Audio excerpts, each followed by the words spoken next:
Today I'm going to make a lesson about poetry, the basics mainly of poetry, and this lesson can be an introduction to poetry. How can we interpret a poem? How can we understand a poem? That's why the lesson of today is introduction to poetry. First, we are going to see what is poetry. Then we are going to see the different types of poems. After that, we have as well the difference between classic and modern poetry, as far as there is always an evolution in poetry. Then, what are the techniques of a poem? It means, what do we find here in a poem, and especially the techniques in which students should go through during the years of their studies. And mainly here when we say poetry, poetry is not related to school only or to teachers or students or poets. No, all the people can enjoy poetry. So, first we have here, what is poetry? As you know that literature, it is a big field. And there are many genres in literature. We have, for example, drama, novel, short stories, and poetry.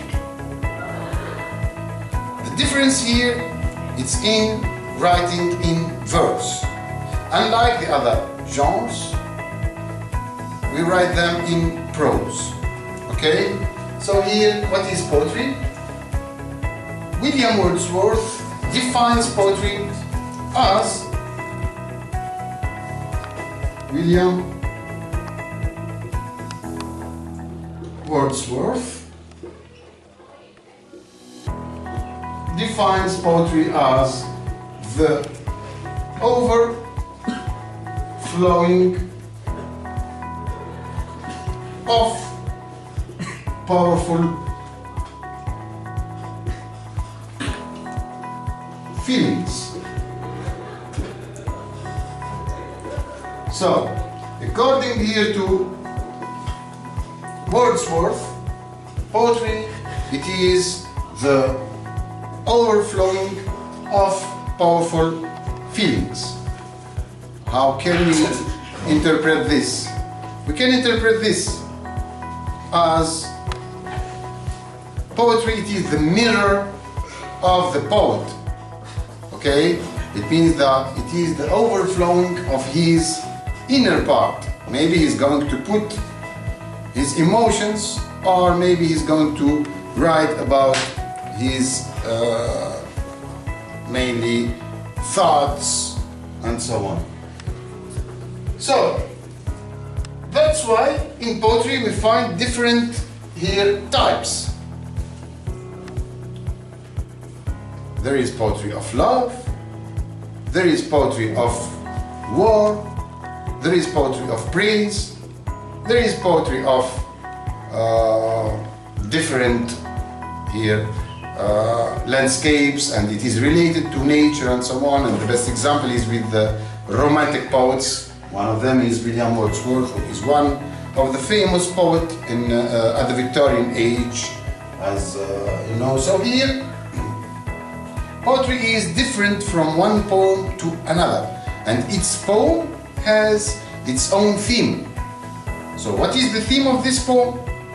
The theme of this poem is about, as I told you, different ideas, different point of views, and mainly this is what can define the genre or the type of a poem.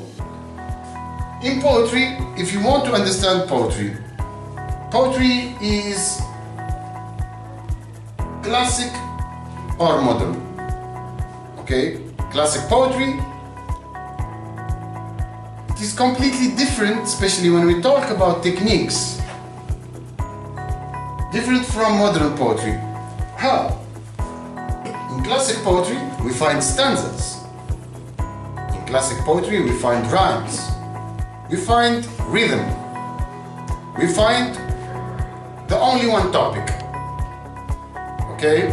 While in modern poem, we find here that it is completely opposite to the classic poetry as far as it is a post-structural poetry, so there is no center. It's not conventional like classic poetry that asks for stanzas, that should be couplet, triplet or quatrain or whatever, rhyme, rhythm. The rhyme can be, for example, iambic pentameter or can be iambic tetrameter. So here, to understand the difference between classic and modern poetry, we have to note and we have to take care that classic poetry is always a well-organized, structured poem that should go with the conventions of poetry. It means that it should follow the rules and the techniques of poetry. While the modern one, it is an anti-poem. It means there are no rules. That's why we can say that this one, classic poetry, it is conventional, while modern poetry, it is improvised as far as it is an anti-poem and doesn't follow the rules, the structure and the techniques of the classic poem. Let's ask the question of why. So as you see that poetry is language, and as you know that language is evolving. The language of before, which was archaic, is not the same as the language nowadays. And every day we witness the emergence of new words. Here, for poetry, there is nothing which is more important than your own interpretation for the poem. It means the interpretation is different from one to another. And that's why poetry, it's a whole field. And it is an art in which can be defined differently from one to another. And even professional readers or professional poets, sometimes they find difficulties when reading a poem, because the poem should be read minimally twice to be understood. At the same time, dictionary is very important to deal with the poem and to puzzle out, decode this poem, because here the more you decode it, the more you understand difficult words, the more you are going to understand this poem. So here, never surrender. Try to read the poem twice. Try to read it as well with a loud voice to understand the rhythm, the rhyme, to understand the meaning of this poem, the main theme of this poem as well. And here, the more you read the poem, the more you are going to understand it. Especially here for Cambridge students. During the years of their studies, they are going to come through different techniques. Like, for example, figures of speech. Figures of speech are many, but here the most important ones are alliteration, which is the repetition of the same sound at the beginning of the word. Simile, it is comparison when using as or like. Metaphors, it is as well a comparison but without using as or like. I'm giving an example for this figure of speech. I say, for example, the forest is like the heaven. This is simile, like it here, it shows that it is a simile. But when I say the forest is a heaven, this one it is a metaphor. Personification as well is very important in poetry. Imagery is very important. Onomatopoeia, assonance, consonants.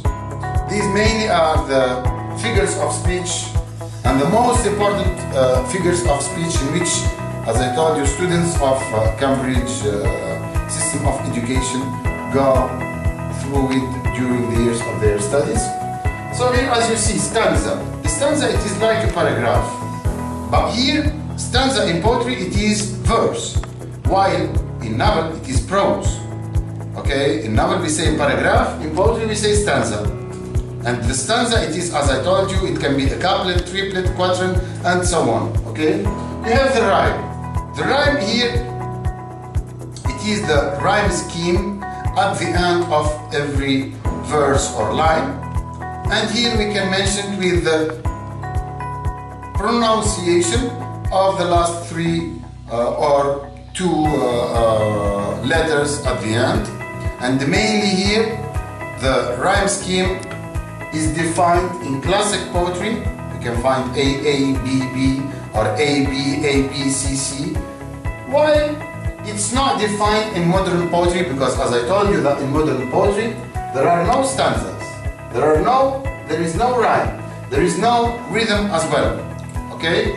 Here for the rhythm as well is very important, and you can note the feelings, the tone, the mood of the poem through the rhythm. Because to understand the rhythm, you must divide the line into syllables.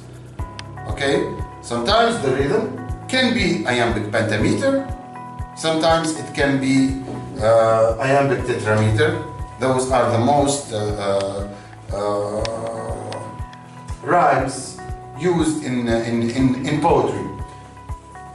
When we talk about the rhyme, the rhythm, and the stanzas, we have as well to understand the poem not only in the intertextual, it means the poem itself inside.